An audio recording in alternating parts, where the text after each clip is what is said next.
It's good. And we are rolling. Hey, everybody. Welcome to another episode of the Creative Businessmen. Today's episode, well, first off, I'm Neil Hoover.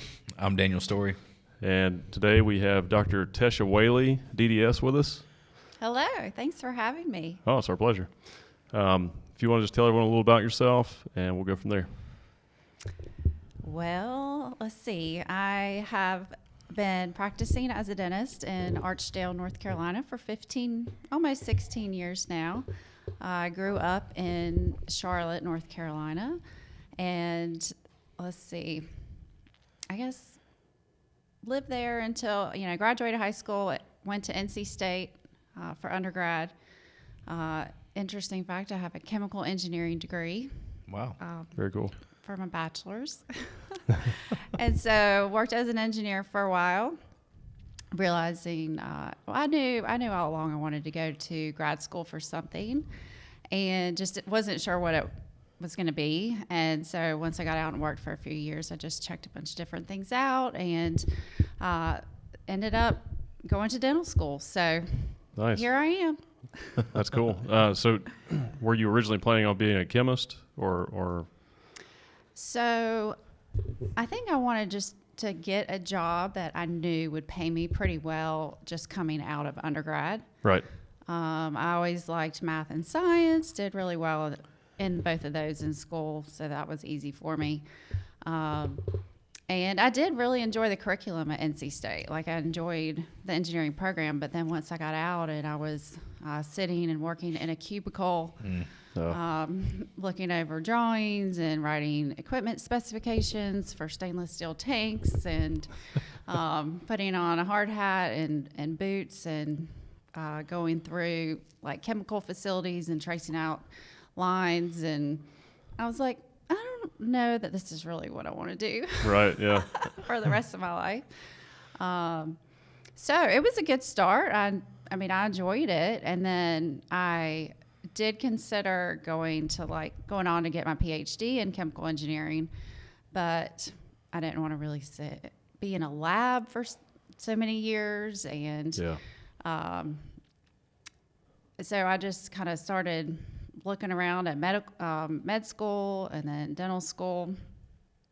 And I decided that I like dentistry better than going into medicine, I think, because of having more control over my path and what I get to do and having a business. Yeah. So, yeah. Well, I understand that. So, the cubicle part seems really depressing, but. Yeah. And I think it wasn't even just, I knew I would not have to do that forever. There's lots of other opportunities within that field, but then it was either being in consulting or, which just didn't seem to have a lot of, I guess, long-term stability. Like, things would just kind of be so up and down in that field. Yeah. And then, or I could go work for a big corporation and working like the standard 40 hours a week, 8 to 5, and somebody telling me when I can be off work. Right, yeah. Well, if you're an entrepreneurial person, that's difficult. Exactly. And I guess I knew that at a pretty young age. So that's good. Yeah. Yeah. I think if you know it, you know it, because it's like a slow death. Mm-hmm. I think we've all experienced like that, some version of our own cubicle. Yeah. Yeah. And it's very scary for me. Yeah. Yeah, same here. Yeah. No, fought a long time to get out of the the cubicle space. Yeah. I still have a visual of a gentleman I worked with at this company, and I was actually in Cary, North Carolina for a few years before going to dental school. And he was a great guy. He was probably about 55 at the time, maybe 55, maybe 50.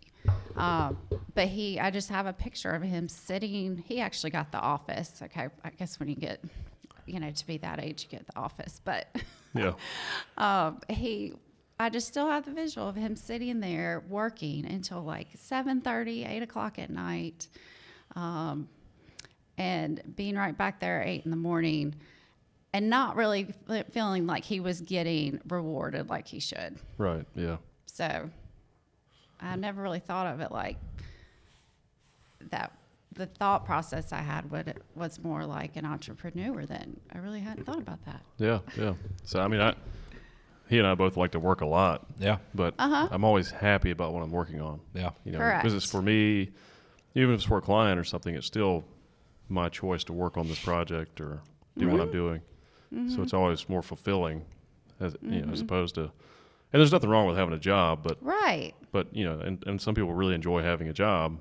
Right. But for me, when I have a job, I feel trapped. Yeah. And I haven't had a job in a long time. But Yeah. The running joke in my family is job is just over broke. And I get that there's high paying incomes and positions, high paying positions that you can have, but I think the just over broke too doesn't just apply financially. Like, I feel like I would rather work 100 hours a week for myself than 40 hours a week for somebody else. Like, if I had to do that to make the same amount of money, that's what I would do. Same here. And we work on a lot of projects, which helps because I've got some mild ADD, so we can jump around.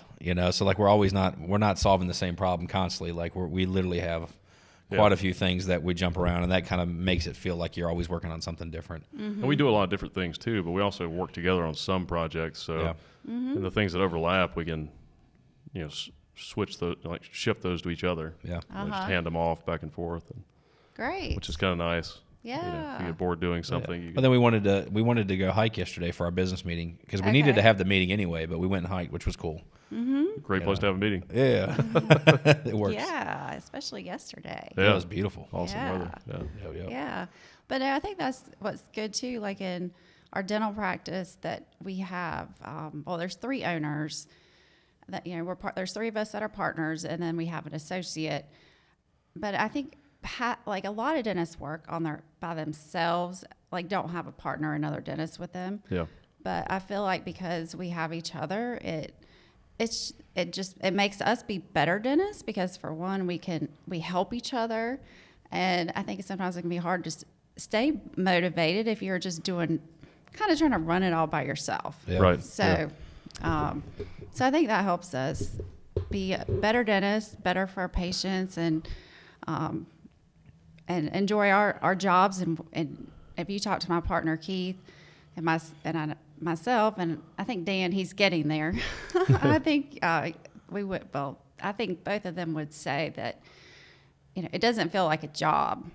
I mean, it's just what you do. Like you like it, you enjoy it. It's hard. It's not easy. Yeah. But at the same time, you don't feel like you're getting up and going to a job. Yeah. And just so people know, you guys have a really what's the word?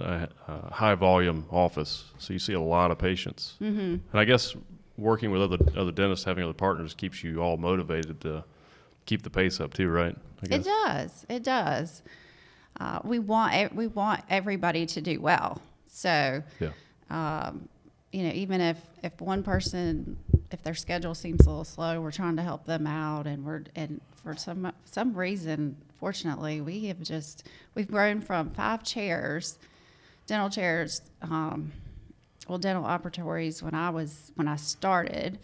Well, I guess then we had a couple hygiene chairs too, and then we added on to the building, and now we have like 12 dental operatories. Wow.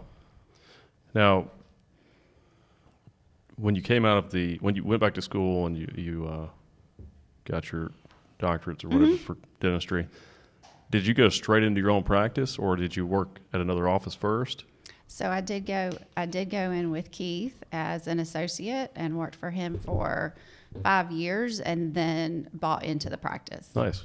Mm-hmm. That's awesome.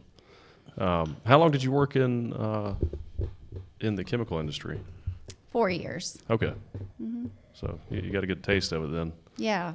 Right. And I got to do, my first year out of college, I took a job with a chemical company, and they sent me to do an assignment. Well, like it was kind of not permanent, but it was 6 months in Chicago. Oh. And then I did 6 months in Dallas, Texas. And then they wanted me to take a more permanent assignment in New Jersey. Oh. And that's when I said no. I'm not a New Jersey girl. Yeah, I understand. Different culture for sure. Yeah, so then that's how I ended up back in Raleigh and ended up with that firm in Cary. Okay, cool. Yeah. That's good. Yeah, I think, even for people that are entrepreneurial people, it's still a good experience to have that job experience and work your way into your own business. Mm-hmm. So what led you? You kind of already covered what led you into dentistry, but what was your childhood like? Do you want to discuss any of that? Was it anything about your family that sort of led you this direction, or any of your experiences? I would say that my parents definitely just instilled a good work ethic in me somehow. I think it was the fact that they never gave me any gas money. They never paid my car insurance. Oh, nice. Yeah. So if I wanted to drive and then leave the house, that meant I had to have a job. I like it. So they made you responsible. Yes. That's good. So I've been working ever since I was 15. Yeah. And, they taught me to be responsible. And so overall, they provided me everything I needed. And, overall had a great childhood. But I wouldn't say, it wasn't like nothing extravagant. My parents did not go to college. Were your parents blue collar or? Yes, my dad worked for IBM, but more at the blue collar level. He, repaired copiers, did maintenance on their equipment. Cool. And that's what I actually was born in Madison, Wisconsin.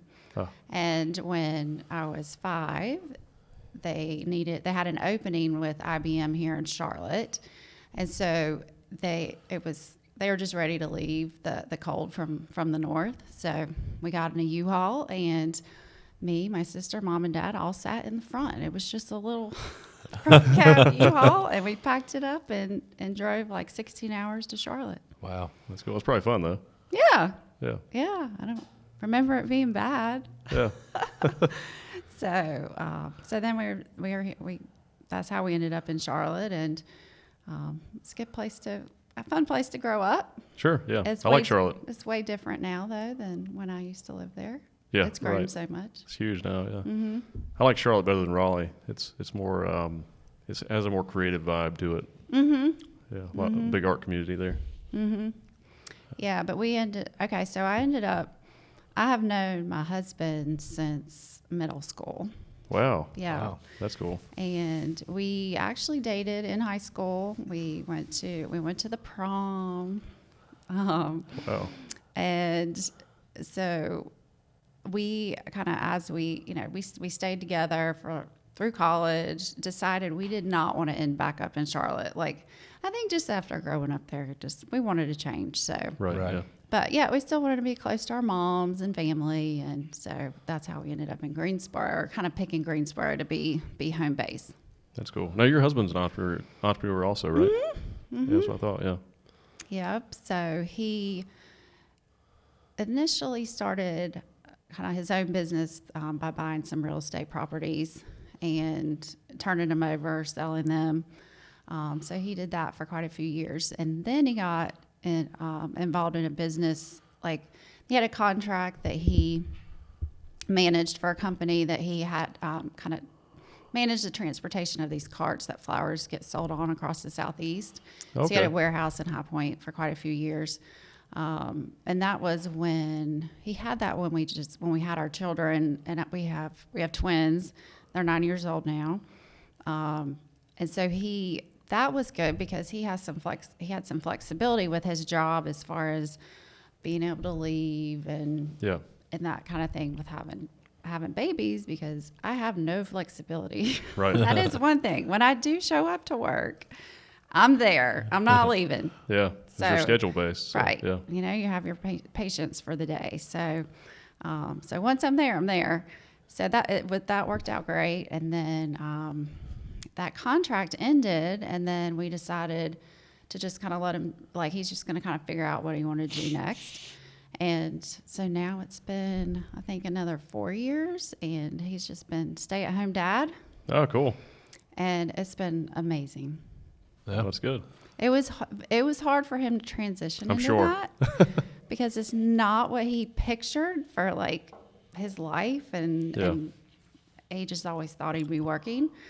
But we realized it's just the right thing for us at this point. And I did ask him a couple months back, hey, have you thought about what you want to try, to focus on next? Are you ready to go back to work, get involved with something? He said, nope, I'm good. Oh, very cool. Well, life's complicated and there's no right answer. So whatever works. Yeah. Yeah. Well, his father passed away at an early age. And he just really, I think, is loving this time that he gets to spend with his kids. And yeah, that's good. That is what's important. I understand that. Yeah, my wife and I were older parents, and we have a 4-year-old daughter. So, yeah, I think we're probably going to stop with one just because of time. Because I'm so busy as it is, I don't want to take any more time away from her. So I try to spend as much time with her as I can. And having children changes everything. But, yeah, and you know how it is too. So. And I'm just gonna take a deep breath. It's that overwhelming. And I only have them like a really, really small amount of time. But yeah, I don't know how. Whoever the primary caregiver is, I don't know how that person does it because it's exhausting.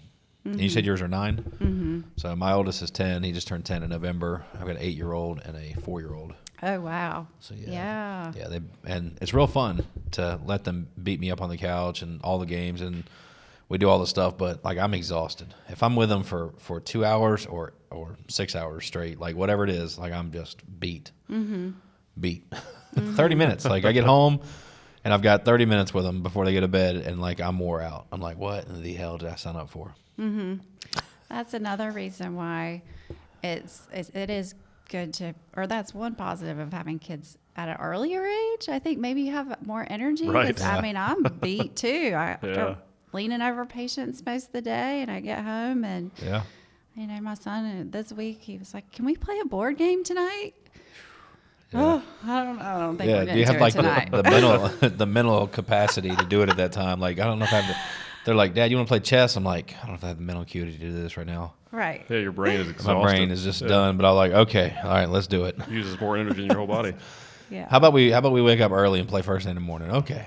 You got to negotiate with them. Yep. The good thing about being an older parent is your kid's usually safer because we're more aware of dangers and stuff. But But also I think older parents, their kids aren't as tough. Like my daughter is not nearly as tough as our younger friends' kids, or our friends' kids that were they had their children at young ages.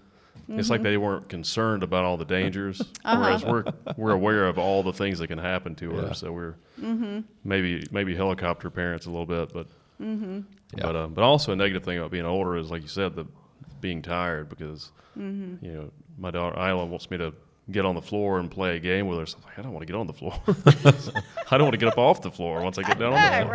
Right. So. You can get down there. I trick them. We go to the bed, be like, oh, you gonna play? Yeah, let's do it in the bed. And we go literally go sit on the bed. We've got like, they're not old mattresses, but all their old where we got them bigger beds. Oh yeah. And so they've got Daniel's. I don't care what he does, but he's very engineer-esque. He's always building things. He's always designing things. He's been doing Legos since he was like 3. Like literally, he's got these massive 40-hour Lego projects. So he builds like, what are they called? We bought him all this material so he can build like an indoor clubhouse. What is it called? Like, what are they called? Like it's not a tent, but like he's hanging blankets. Pavilion? Fort. Oh, like a fort, yeah. Forts. He's building like custom forts. So inside the forts, all the old mattresses are there. So we'll go get up on the mattresses. That's at least off the ground a little bit. Right. Yeah. And so that I try to. I don't want to get on the floor. Well, I've told Isla if we're going to play board games, we have to sit at the table. Yeah. That's enough fun, Dad. That's what I get. That's enough fun, Dad. She's more flexible than I am about it. So Yeah.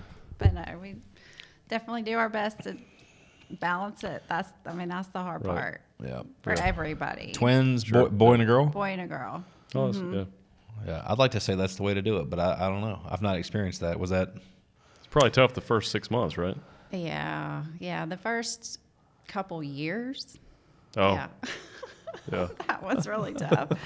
But I mean, it has its plus and minuses. Like it kind of the first couple years are such a blur that I feel like I kind of missed out, because if I had just one, maybe I could have like slowed down and enjoyed a little more, but that might not have been my personality to do that either. Right. So, so it's kind of sad, bittersweet, I'd say. Like just some things you're just going to experience the one time. Yeah, that's right. Yeah, that is a strange aspect of being a parent. It's like, like the first 6 months with Isla was tough because we were just up all the time. It's like we weren't sleeping at all, and some of that's kind of hazy. But it is interesting. Like they go through these phases so quickly. It's like every time you have to throw something away that's associated with a certain phase, it's kind of sad. It's like, oh, well, that's gone. It's gone forever. Like that stage is past, and now we're on to the next one. Yeah. And it starts to seem really fast. And as you get older, time goes by fast, or the perception of time goes by really fast. So that's. Well, I don't save a lot of stuff. Like I feel like it's easy for me to purge. Yeah. But I did save. I've already saved a few things for my grandkids, hopefully. Oh, that's good. Yeah. Danielle saved a few things, but we sell or give away most of the stuff that Isla outgrows. Yeah, I mean, you can't save it all, of course. Oh, but yeah. So. We got a rule that helps too. We got to a certain point now. Anytime the kids get a gift, for every gift they get, they have to give away too. Give away, sell, whatever. Right? That's a good idea. And I prefer they sell them, but it's their choice. But anyway, so yeah, and that seems to help. Like us, we're just trying to like just downsize all this mess, this madness. But it's funny though, because they either will pick their worst toys, or ones they haven't touched, like they literally dig through and find, or they try to give away their brother's gifts, their brother's toys. Oh, okay. And see, I don't always catch it. Yeah. That's funny. So they got me a few times. So I just now I got to check and be like, this isn't your toy, is it? Well, you have a really cool, I guess, method of teaching your kids responsibility too, right? Oh, yeah. So my kids, now for this to work, you can't pay them in quarters and expect them to spend dollars, right? So you got to pay them more than most people would pay a child to do something.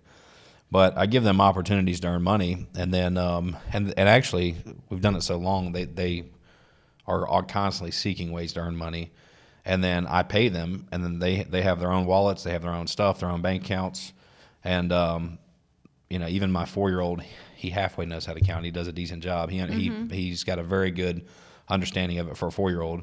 But they buy their own stuff. If I don't want to buy it, they got to pay 100%. And if it's something that I feel like I'm open to buying and splitting, we usually do 50-50. Most stuff is 50-50. But there's some things like my son's Xbox that I didn't want to partake in, so he had to pay the whole thing.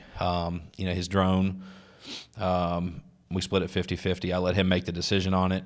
I let him negotiate with the guy about whether or not he wanted the insurance on it, and I explained to him I don't ever buy insurance personally. Yeah. But I explained it to him, and I explained my reasons why, but then I let him and the guy discuss it, and I let him make the decision. So, that way, no matter what, it wasn't me making the decision. If he chose not to get it, he crashes the drone, he made the decision, vice versa, et cetera. So I try to let them do their thing, and then there are things that I do pay 100%, like for Taekwondo, I pay for that, or rock climbing. But like if they want special gear or like custom chalk bags, hey, that's on you, bro.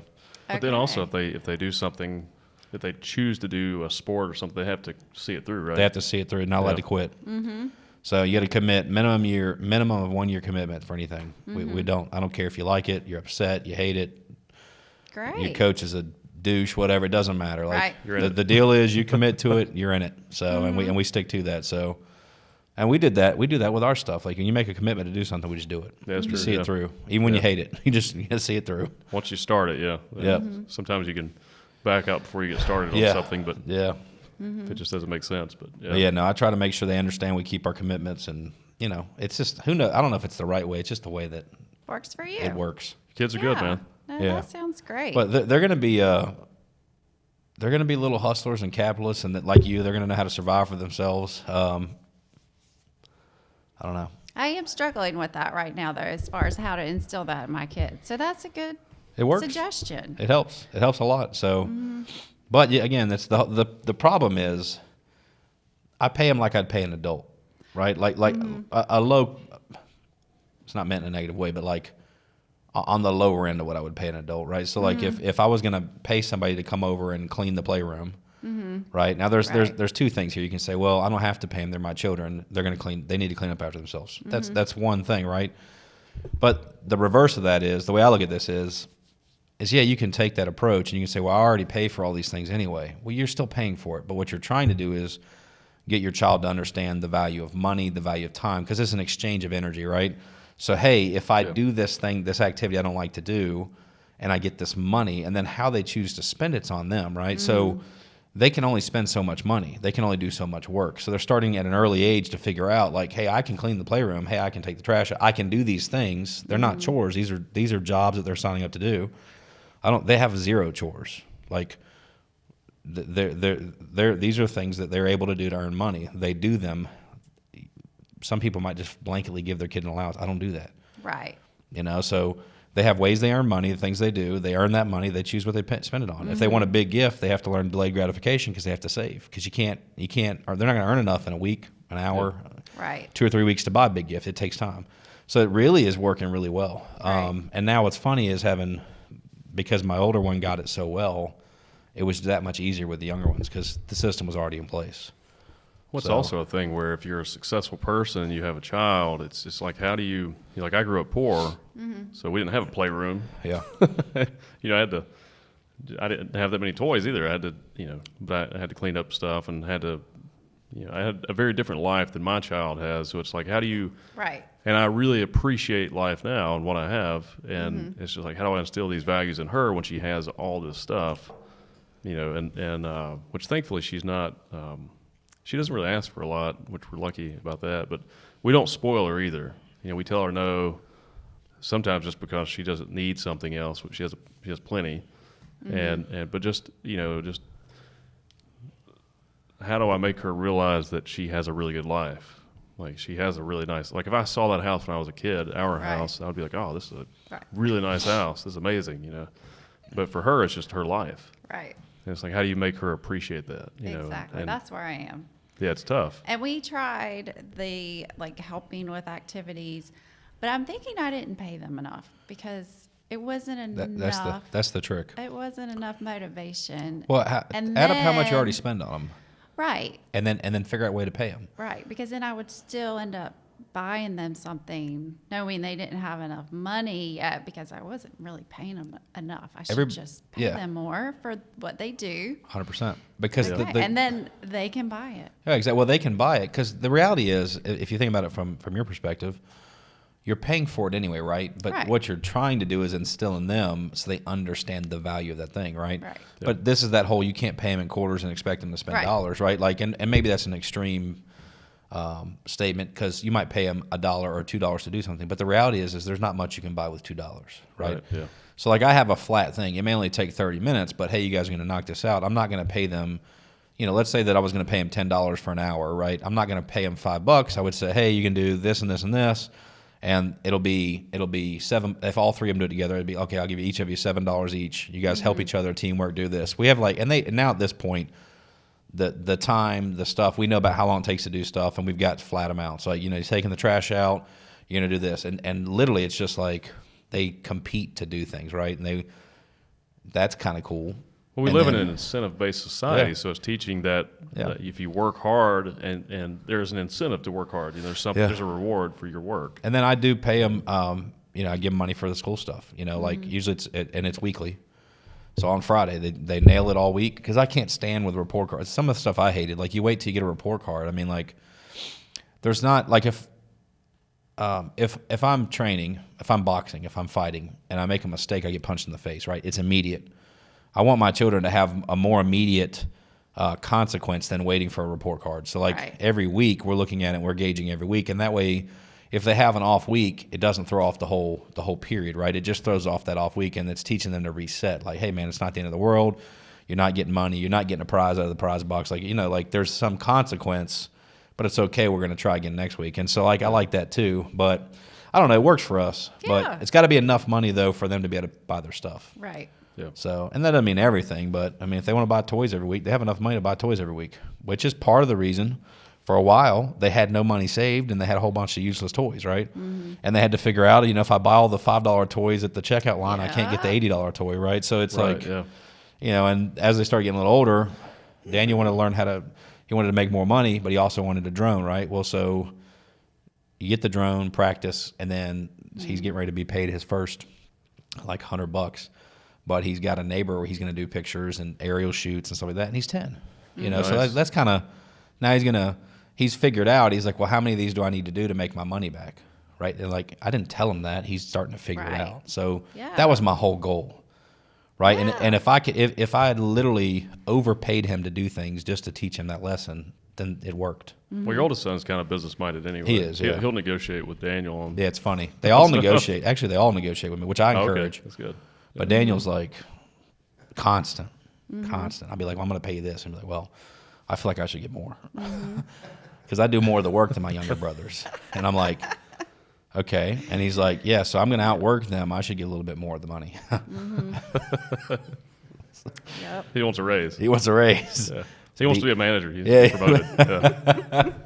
Who knows? But yeah. Yep.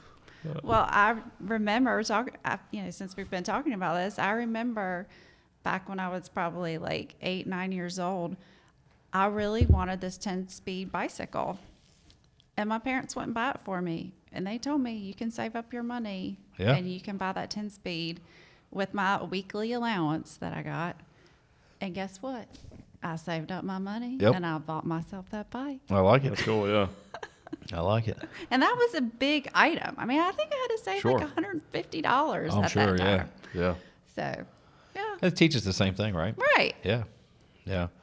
So, I don't know. It's interesting. Kids are interesting. I remember when I was 14, I wanted a go-kart, and I had to do the same thing. And I got a job at a seafood restaurant. It was down the street from my house. And I bought the go-kart, and then I regretted buying the go-kart. Yeah. It's like, man, I made all this money, and I blew it on this stupid go-kart. I tell you, so You didn't like it as much as you thought? I liked the money better. Yeah. So the day of my 14th birthday, we went to the Randolph Mall in Asheboro, North Carolina. And my dad's buddy, Robert, who was the owner of Napoli's Pizza at the time in the Asheboro Mall, he's like, oh, it's your birthday. He's like, you ready to work? And I said, absolutely. He's like, you want to start now? I said, yeah. I started the day of my birthday. That's awesome. And then the next week, we realized that I actually had to go down to the DSS to get the employment papers to allow me to work at 14. I remember that, yeah. Okay. But now it's 15, right? It or may 16? be. It may be. I don't know. But yes, I went and did that. But that's me. I'm like, I was always trying, and I hated it. It was terrible work. Oh, yeah. Sorry, Robert, if you're watching this, but it dishwasher? was yeah, dishwasher. Yeah, me too. Yeah, same thing. And then they had these metal grates, like above all the cookers, and you had to take them out and you had to clean them, and they had slots in them. I'd cut my fingers. I hated it. We had the 3-sink. Yeah. It was I was the actual dishwasher, so we didn't have any autonomous dishwasher or anything like that. It was just me, and they would just pile up the dishes. I mean, it was daunting. So do you think the dishes got clean? Yes. Ish.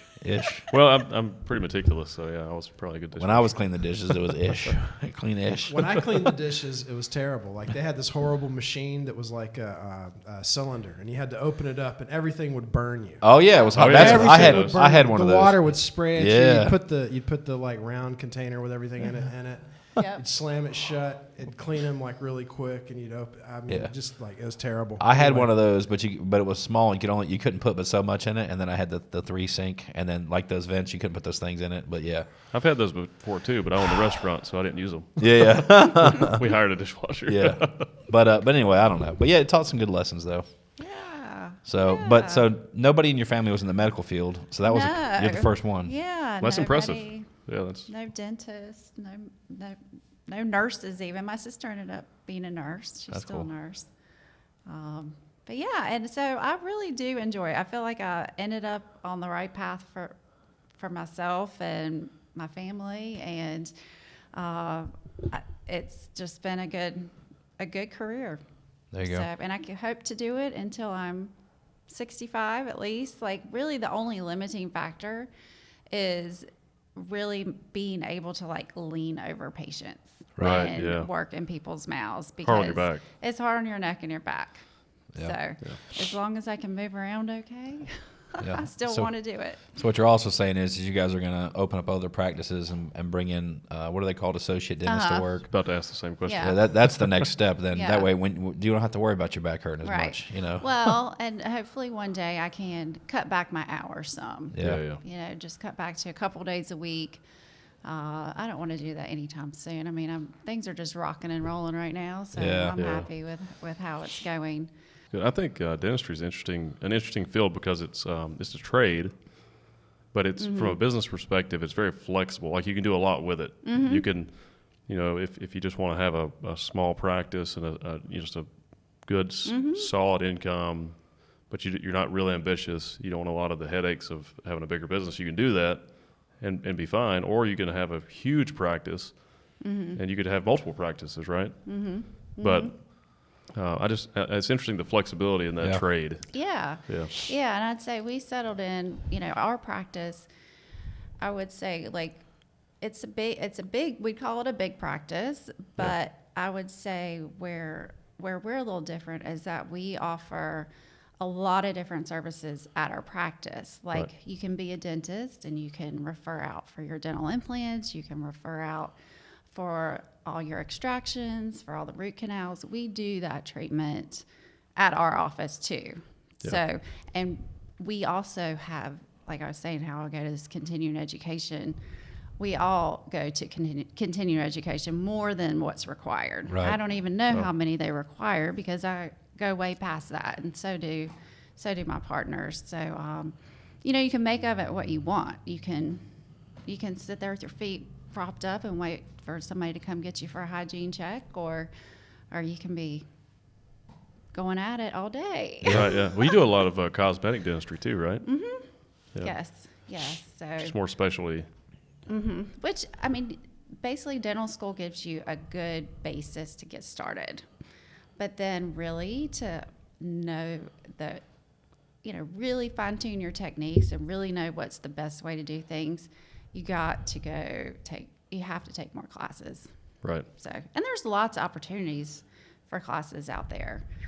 It's just that a lot of dentists, they get comfortable and it's just not what they want. Right. Right. Yeah. It's all about what you want. Well, I think in general, all people should be constantly continuing their education. I agree. I mean, we have access to so much information today. There's no reason you shouldn't be constantly learning new things. Correct. And learning more things that are maybe more associated with what you do. But and I think it's real important. I mean, there's been studies have shown that if you actually study things that are outside of your normal day-to-day life, it's better for your brain too. It prevents dementia and I guess brain disease. So yeah, and I think, but that's what makes me want to get up and go to the office every day, because it's not the same. Every day is an opportunity. Yeah. I mean, if I tell myself if I'm kind of like just kind of feeling kind of sluggish, I mean, I just tell myself, hey, today's an opportunity. Right. Like, who knows what you'll come across, then that'll lead me somewhere else. And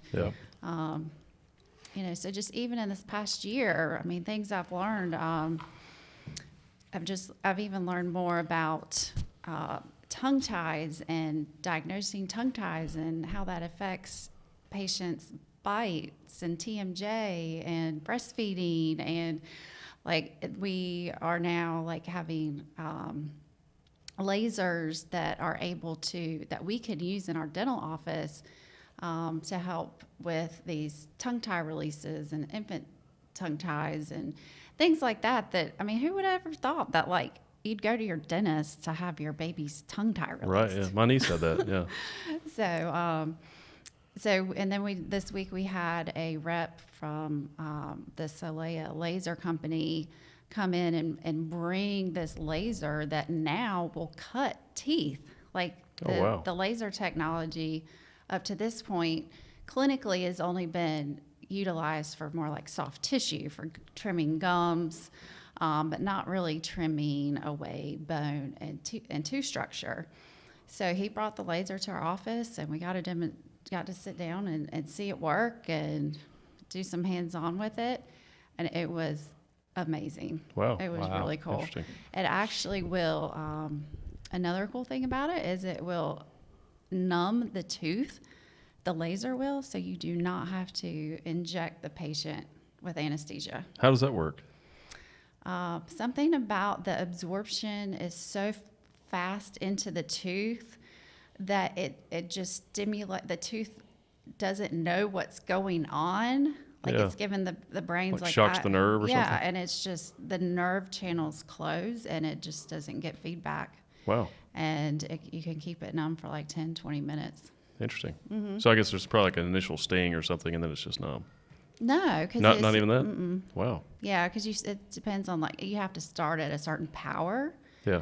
And you do a certain technique on the tooth, like move it in a certain pattern for 40 seconds, and then you just turn the power up and start cutting. Yeah. Now, what would you use that technology for? So instead of using a handpiece to like drill away the cavity, we could use the laser. Oh, so you just cut it out. Mm-hmm. Wow. It just kind of melts it away. Oh, nice. Yeah. So I think the benefit, for one, it's cleaner, like as far as the tooth structure. I mean, it kills bacteria. The lasers kill bacteria. And then I'd say the benefit too, I mean, it's just the fact of a patient not having to be numb. So many patients are so scared of getting numb or just don't want to be numb for 3 hours. Right. And so that's a positive. So it was just really neat because we're still going to use our hand pieces to still cut tooth structure, of course, but just to have that additional tool to be able to do that for kids who just need one filling or something. Well, it's probably less scary for children too, right? Exactly. Yeah. Exactly. Or, so for those cases where you can try to not have to anesthetize the patient traditionally, right? It's huge. And then the patient's able to leave and not have a numb lip and a numb face. Yeah, that's good. Yeah, that's miserable. Yeah. Yeah. Yeah. So that was pretty exciting to see. So very cool. We'll probably be buying one of those, but that'd be cool. We just have to check the budget first. Right. Yeah. Well, that's an investment, right? Yeah. And it's tax deductible. Oh yeah. So yeah. Yeah. I like it. Yeah. What are some of the problems you guys run into owning a dentist office or practice? Or even challenges, I would say challenges are, it's working with people. So but we have done a great job with that. I'd say in our practice, we're going to keep our patients happy. Yeah. Even if we know we're right and they're wrong, it's okay. Like, we'll just say we're sorry and keep them happy. It's not worth it. That's it's good. Just not worth it. Any regulatory issues you guys face or anything? Not really. I would say we keep up with all our protocols that we're supposed to do with OSHA training, certain just radiology reporting. We're just used to doing all that. So, So that's easy. Even with COVID this year, then we had someone come to our office and do an update OSHA training for the whole staff before we got back to work, just to make sure everybody knew what they needed to be doing. So no, I don't think, we get to charge the fees that we want to charge. We're not in contract with certain insurances, except for Delta, but yet they pay us a pretty good fee for the service. So, so I feel like we get to kind of do what we want to do within the regulations that we're responsible for. Yeah, right. Yeah. So it's not nothing that's over-regulated or anything. No. That's good. No. How did COVID affect you guys? So we actually closed. Well, I wouldn't say closed the office. We stopped seeing hygiene patients, which are our patients that come in, for their cleanings, for just regular maintenance. We closed for about 8 weeks, and that was for Governor Cooper's orders. Like, we didn't necessarily have to close, but that just seemed like kind of what. So much unknown at the time. Yeah. Yeah. Yeah. I mean, I think it was fine. It gave us time to, do some research, put some new protocols in place. But we still stayed open to see emergencies and any kind of urgent needs. So, fortunately, we still, financially, it was fine to, work through those few weeks, and we were there for our patients, because there were lots of dentists that just up and left, and I think went to their beach house for 6 or 8 weeks. Sure, yeah. So we got some new patients. Oh, good. Did you guys do any remodeling or buy any new equipment or anything during that time? No, we didn't. We really just focused on just learning about what was going on. I remember it every day it changed. From the mid-March to mid-April, it was every day was different. You didn't know what was coming. So once we started feeling pretty good that we're going to get back to work in early May, then we just worked on some staff training and communicating with the staff. And I got caught up on some other things, just business-wise, that I needed to, that necessarily weren't urgent, but it was a good time to do that. Yeah, we did the same thing. It was a good time to step back and reevaluate some stuff and maybe change some directions. And we kept. I'd say at our worst, we were probably running at 15% of our operation. We didn't lay anybody off. We didn't fire anybody. We just rolled on. But there was a window there where we were operating at a loss. I don't remember how long it lasted. It didn't matter, but we just kept on. It wasn't too long, maybe a month. Yeah. Okay. Something like that. Great. And then we just kept on trucking, but we're still. Well, that was more you than me, but yeah. I had a lot of clients that were down, but but most of them, lost some, but most of them made it through. We actually expanded, because so many other people just quit working. Gained new clients. New clients, and a lot of people closed. Like you said, they closed up shop and they left, and created a vacuum, and so. We didn't close anything voluntarily. I'll just say it that way. Okay. And there were many things that, if we could stay open, we stayed open. Period. So, it's just one of those things. But that for us, it was just a big opportunity, because so many people weren't even when things started to open back up. So many things didn't. So it just created a huge opportunity. Well, some things were essential too, like your shipping company and stuff. We have our shipping company. We have C-stores. We definitely have different ATM companies, security companies. Those companies, they still operate, right? So it is what it is. And we've got companies that provide third-party logistics and tech support for operating systems for different businesses' software. So those businesses were essential. So obviously we have to be able to operate on their stuff. So our tech crews have to be able to travel. So there was a period where they all had to have papers to travel, which I thought was kind of. Yeah. I felt a little weird. I felt a little weird about that. But everybody had papers just in case. But actually, we never dealt with it. So we never never was an issue. Yeah. No, because I think some of we'll call it curfew, was people that are commuting to and from, right? They're not being stopped. If some idiot is out at 3:00 in the morning doing idiot things, right? I think they're going to be charged for that idiot thing, but then they're also going to get tacked on. You were out after curfew. I think that was more of what it was. Or if you have a bunch of young people hanging out somewhere. Yeah. Right. Yeah. Right.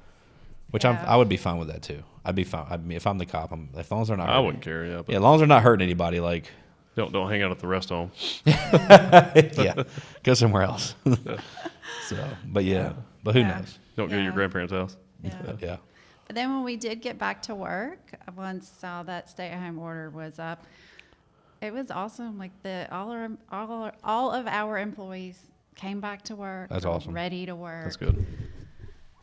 I'm telling you just didn't know. It was just so crazy. It was. Right. Yeah. They're probably looking forward to it. Yeah. Yeah. So that just meant a lot to me that everybody came back. Yeah. Now, since you're in the dental field or dental medical's same, it's related. You guys have already been vaccinated and all that stuff too, right? Mm-hmm. So surprisingly, well, I I was vaccinated right away. I think early January I had my first shot.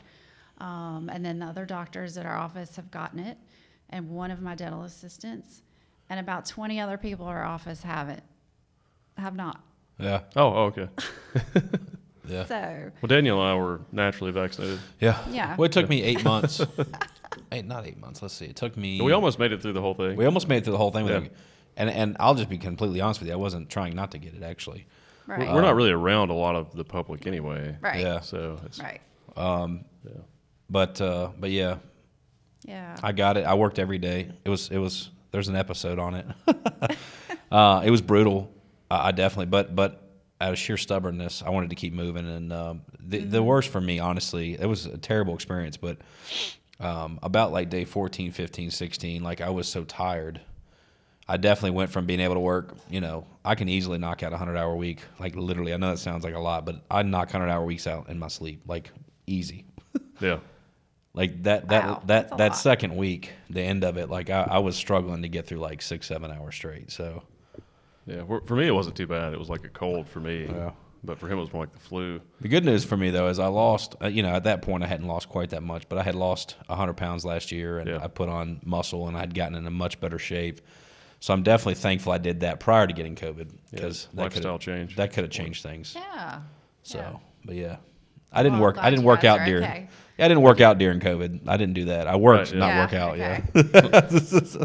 But I would have to think. I would have to think that you really don't need the vaccine if you've had it. If you've had COVID. I just did blood work recently, because I get my blood work done every 6 weeks, because I'm trying to, Okay. because I've made major changes to my lifestyle, and so I've just been getting every 6 or 8 weeks. Right now it's 6 weeks, but I just got tested just because I was curious, and I still have antibodies. So Oh, great. Yeah. like, can't have antibodies. I feel like if you're not, it's like, so Yeah. why get the? Yeah, you don't need the vaccine this year. Yeah, so- maybe the booster next year or something. Yeah. But Yeah. So I don't know, but either way, I think the biggest risk is elderly people by far. Right. yeah, But Right. we're just really unhealthy people. yeah. Yeah. And I understand there's an unknown with the vaccine at this point, of course, and why, Right. people may not choose to get it. But I was just kind of surprised by the percentage in our office who, they work in people's mouths. Yeah. Yeah. Well, I guess a lot of people don't understand the RNA technology. Like I'm always reading science, so it's not really a complicated thing. I was excited about that vaccine because, I think in 10 years they'll probably be able to develop a vaccine like this in an hour Okay, wow. or less with AI. And much faster computing and stuff like that. But it's similar to the stuff they do with CRISPR, where they modify a virus to give it certain traits, and then they it's just really with this, it's not even like that. It's really they're using something like CRISPR to modify the virus to give it the spiky traits of the virus, and then it's a benign virus they're injecting into your body, and then it's just designed to cause an immune response to that specific trait, which is shared with the coronavirus. And so, from everything I've read, it's highly unlikely there's any likely that there be any kind of long-term issue with it. Of course, people can be allergic to anything, Yeah. Right. so there's going to be a portion of society that's going to have negative reactions to that. But it's been very minute. But that's everything, literally everything. Yeah. So, Right. There's the other side of me though. It's like, let's say that the virus was here to stay and there was no vaccine, right? Just operating that. People are still gonna have to feed their family. They're still have to feed their kids, right? Like the world has to go on. So like I've got this other side of me that's like, I get it, and it's not. I'm not trying to be insensitive to anybody, but at the end of the day, like, if we lived in a third world country, or if I grew up in the hood of Chicago, where the murder capital of the United States, like I still got to get up and go to work, right? And it's hazardous to my health to do so, but you have to, right? Like, so I also have that side of me, like, well, it's actually affected poor people more than anyone negatively, because it's kind of the least of their concerns too, right? Yeah. Well, we have big issues in society with poverty, and I think that's, if we dealt with poverty the way we dealt with COVID, we may Right. have a better society. have done in 9 months, right? Who knows? But yeah, I don't think I need the if it wasn't for that, I'd get vaccinated. I just don't think I need it. Yeah, for me, like if I hadn't have gotten COVID, I would definitely get the vaccine because I'd rather just have a sore arm and feel bad for 2 days than have, that for me it was like a sinus infection or something for about a week. Yeah. But based on your experience with it, like, and I'm just curious, this is just me speculating, but like if all I got was like a sinus infection and I was whatever, I'm not going to get vaccinated for that. Well, I got this. My biggest concern was giving it to someone else. Yeah. Like we have a nanny that's she has some type of condition it's repressed, but I think it's a respiratory condition, Okay. so it could be potentially dangerous for her. So Yeah. So if you have the vaccine, you can't pass it to other people then. Right. Yeah. Well, you're not likely to get it. Yeah. Yeah. Yeah, and they're saying if you're exposed, then you don't have to quarantine. Which, Right. Yeah.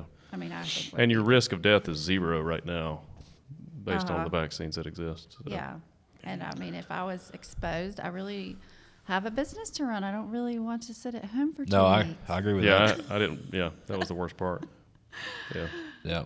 So And I didn't stay at home, but You quarantine yourself in I your office, quarantined though. myself in my own building though, so Yeah. Yeah. so I just Yeah. pushed. All I did was just move everybody else. Yeah. Yeah. I thought it was fine. Yeah. Well, I just have one of those jobs I can't. No, work you from can't home. do that. Yeah, for me, because Or- if I was in your You deal with industry, the public. Yeah. Right. I wouldn't have had a choice. You know, at Yeah. that point, I'd had to quarantine. And he quarantined even away from his family. I mean, on the second floor, and I would have had to have done something like that. But for me, luckily, I just moved everybody else. Yeah. It's kind of nice though because I got a lot done. Yeah, Nobody can bother me. I'm a people person, but I'll be honest with you, I kind of enjoyed it. Did you? Yeah, just a hair, like because like Okay. people had to stay away. Yeah. And I kind of felt like I was a leper. Like they just, there were several people like, and we're all like, most of our people are definitely like old school. I think like, this is going to sound bad, but like real men, like not soft, right? All these guys are not soft. They don't portray themselves as soft, right? It was funny though. They did keep their distance. They're like, oh, Daniel's sick. I was like, I kind of liked it. Well, you probably got more done, right? I got a ton more done. Yeah. Ton more done. They didn't want to talk to me on the phone. Like it's contagious through the phone. I mean, I know you're feeling bad. I don't want to stay on the phone with you. All right, buddy. I don't want you to either. I appreciate that. But yeah, who knows? I don't know. I know everybody in the world feels differently about it, but I think everybody can agree.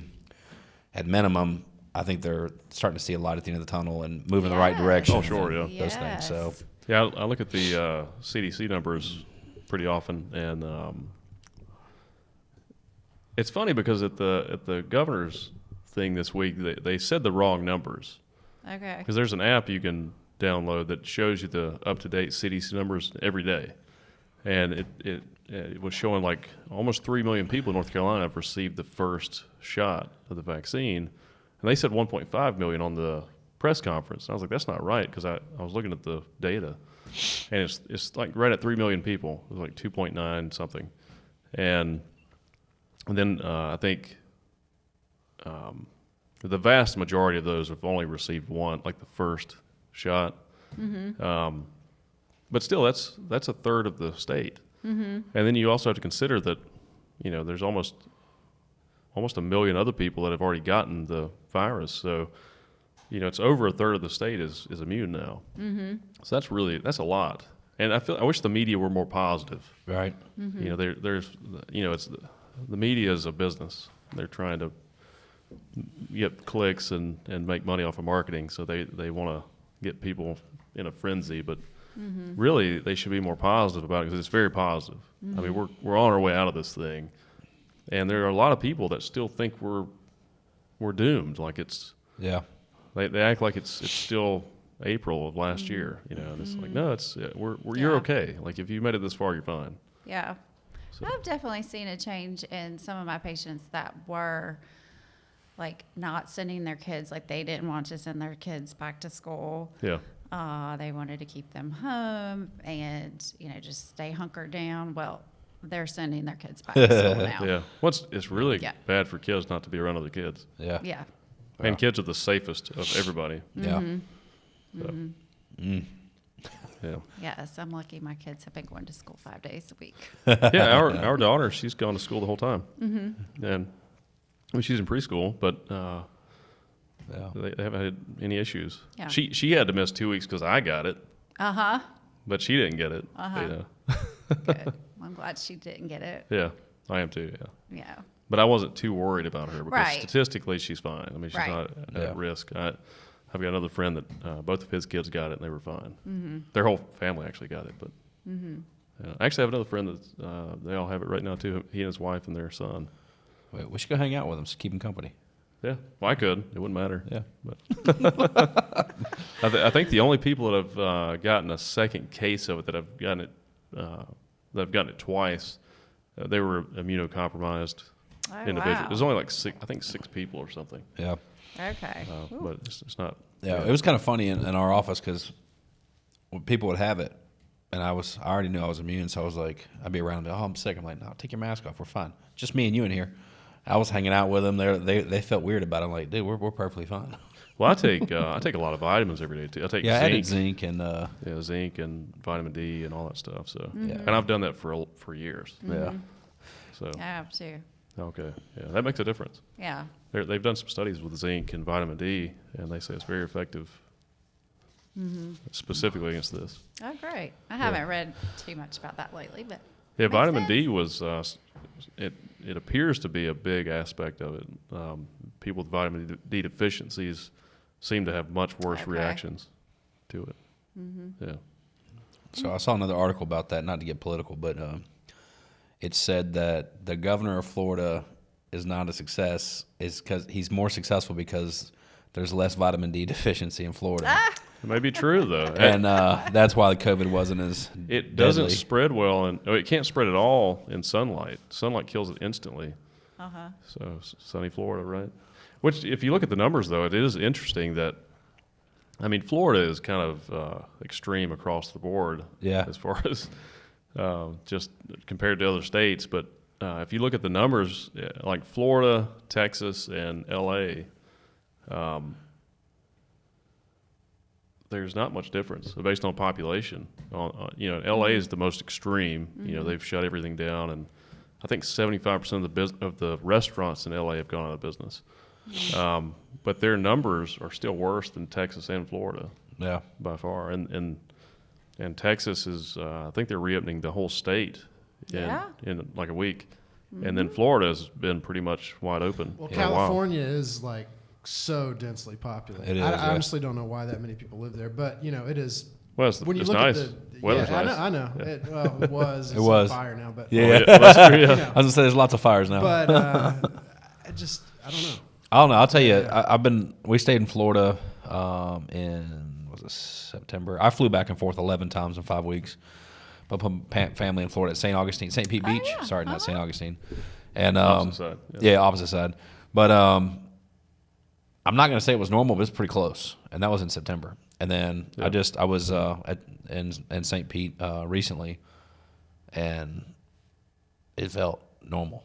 Mm-hmm. Like live music, entertainment. The boardwalk was the pier, the St. Pete Beach pier, supposedly the most visited pier in America right now, but amazing, packed, live musicians, like magicians on the side of the road, like all kinds of stuff. Like it felt like normal. Normal, yeah. Which after a few days and then coming back here, you're like, oh. Now your wife and kids got it too, right? Yeah.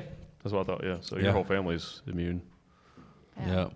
No, my partner Keith was just down in Miami last weekend, and he said, "There's no social distancing there." No. What's Miami? No. He said, just even at the restaurants, like right next to you, somebody is sitting there, and which would just feel weird after being here. Yeah. With the way it is, but. Well, Miami's going to be underwater in 100 years, so they want to make sure they get it in. They don't miss anything. No, it was definitely. Time. I don't remember any social distancing. I'm trying to think about it now, but I mean, if there was, I've blocked it out because it seems extreme in other places. But there, I don't remember any. I don't remember any booths closed. I don't remember any restaurants closed. I don't remember anything that every other seat, nothing. On a positive, I feel like North Carolina's been a pretty good balance I feel like in a lot of ways, if you compare us to other states, like the most extreme states and the most open states, we've been kind of in the middle, which seems to be pretty normal with most issues. Yeah. It's tolerable. Yeah. The curfew is a little annoying. It's very arbitrary. Well, it's gone basically now. It's gone, but yeah. Yeah, basically, yeah. But it's hurt a lot of businesses because there was less restrictions on breweries and more restrictions on bars, but they're the same thing. It's just really strange. And gyms. If the bar had served food, then they had different set of rules. And they should have never done curfews on gyms because nobody goes to the gym. I always train late at the gym because there's nobody there. That's when I like to train when there's nobody there. So by putting a curfew on the gym, you're just putting more people in the gym earlier. Totally. I'm telling you, everybody just kind of made up their own rules. And people need to work out. Yeah, works for them. I wish we could separate science from politics in our society. You know, I wish there was a way to. I really wish instead of having a president, I wish we didn't have a party system. Number one, I wish we just had representatives and they were all just Americans. And then we had maybe instead of a president, we had like a council of experts from different aspects of society. So you'd have your science panel that would work with the scientific community to give us information on these issues and actually base it on studies and real data and not politicians and opinions and all this sort of stuff, because I don't trust politicians anyway. I mean, I think most politicians are narcissistic people that like a lot of attention and power, and they'll take advantage of any chance they get to make themselves look better or be able to sort of manipulate things, or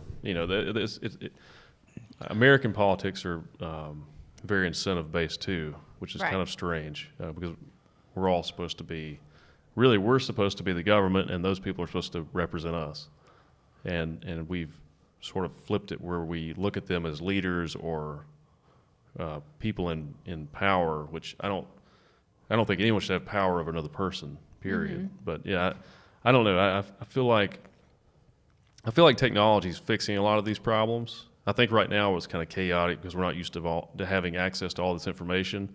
But I believe as we progress and we get more used to, especially younger generations, get more used to properly using the information we have and the data we have, I think a lot of this is going to stop, because it's harder for people to lie to us today, but it's also easier for people to manipulate us today too. At least older generations are more easily manipulated. Because I hear people all the time talking about, well, I saw this on Facebook, and I'm like, well, okay, where did that information come from on Facebook? Did someone say that, or is that from some crazy source?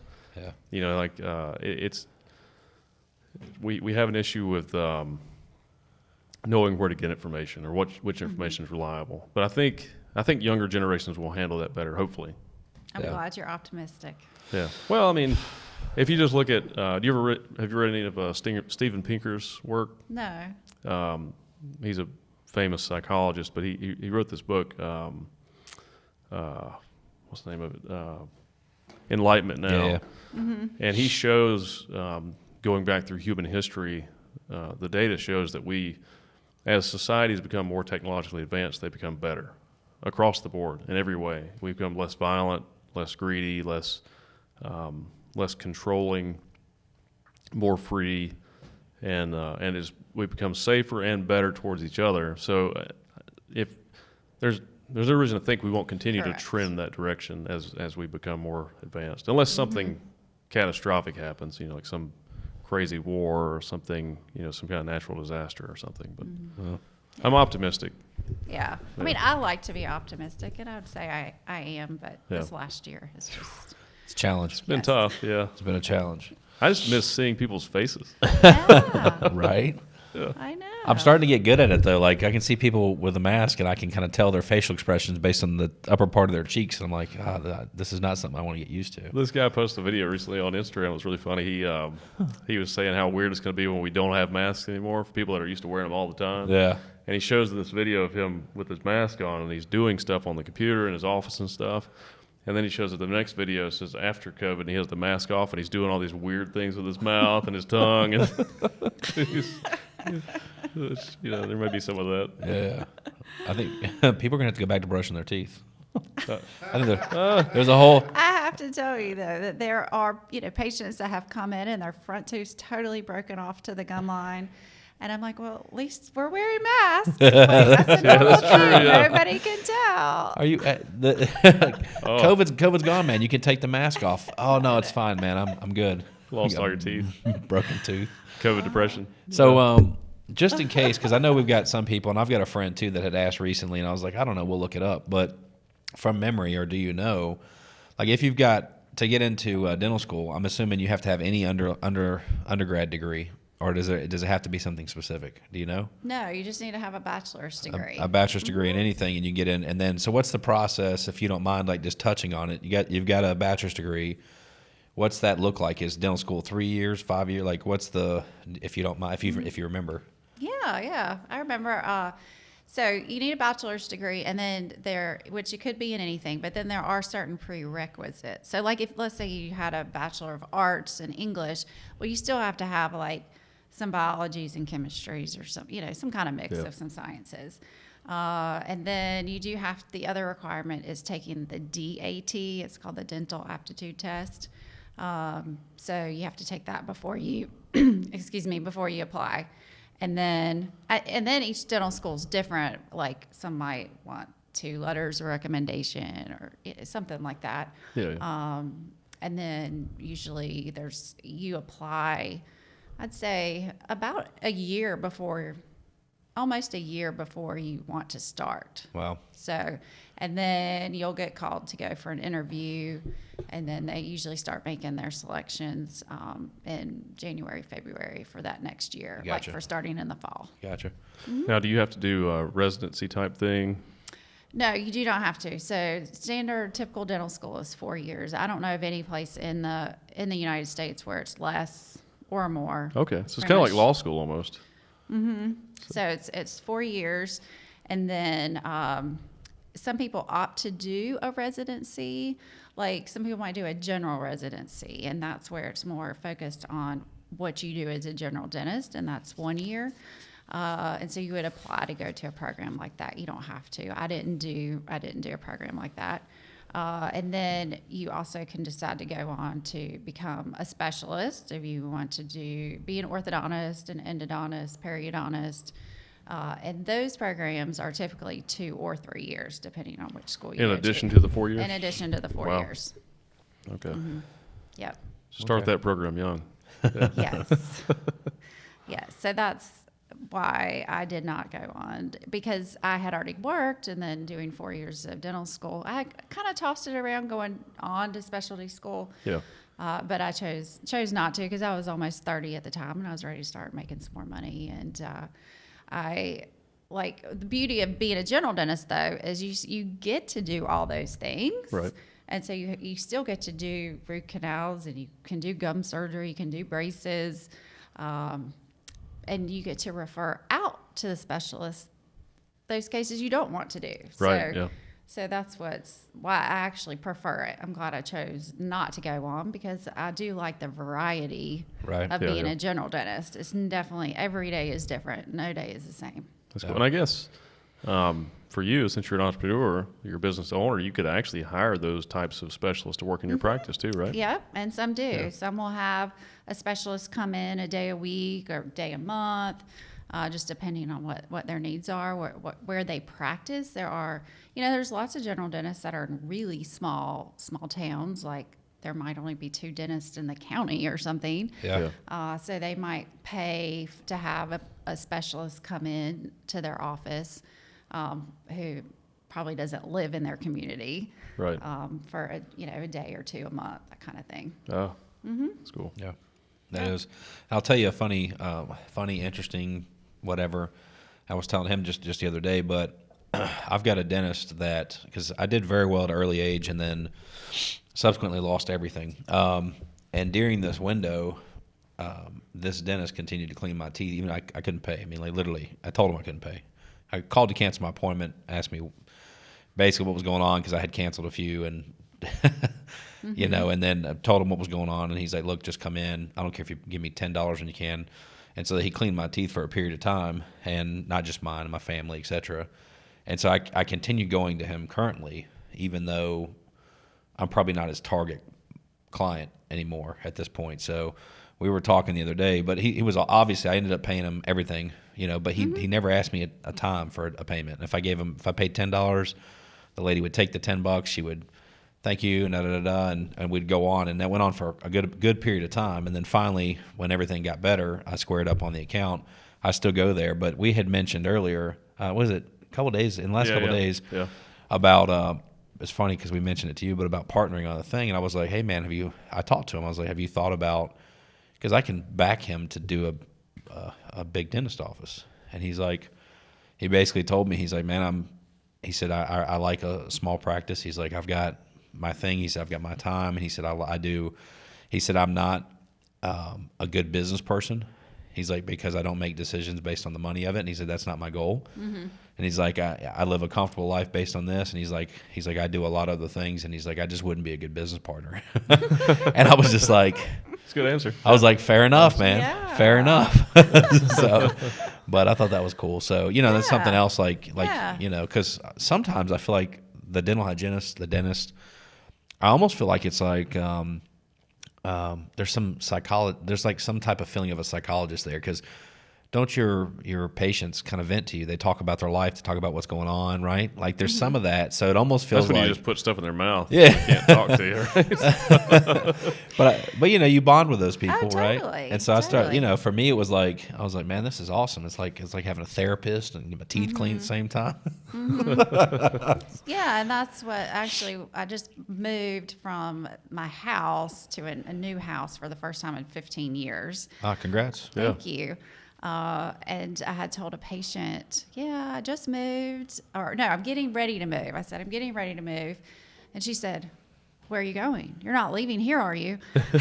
And so I was like, no, I'm just like moving around the corner to a new personal house. I'm not leaving the practice. And I told her, I said, there is no way at this point I would leave. Right. Because of the relationships I've developed with my patients over 15 years. I'm not leaving that. Like that's what makes me enjoy my job too. It's definitely the people I've met, going in and seeing the familiar faces, seeing their kids grow up. Yeah. So yeah, that's definitely a good part of it. Yeah. And you guys have a really nice practice too, so there's no reason to leave something like that. Yeah. Thanks.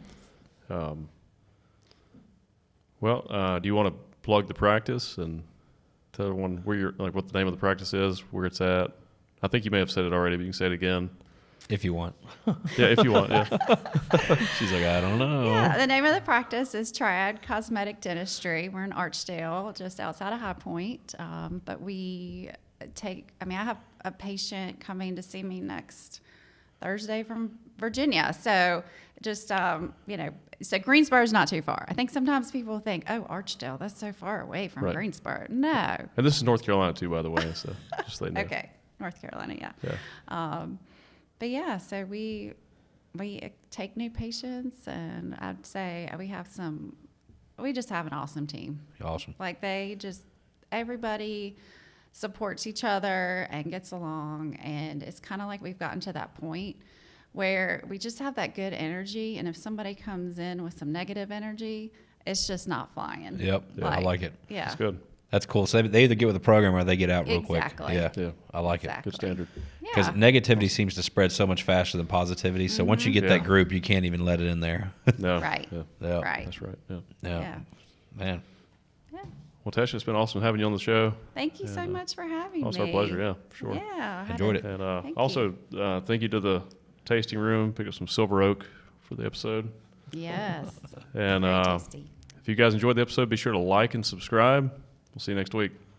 Bye, guys. Bye, guys.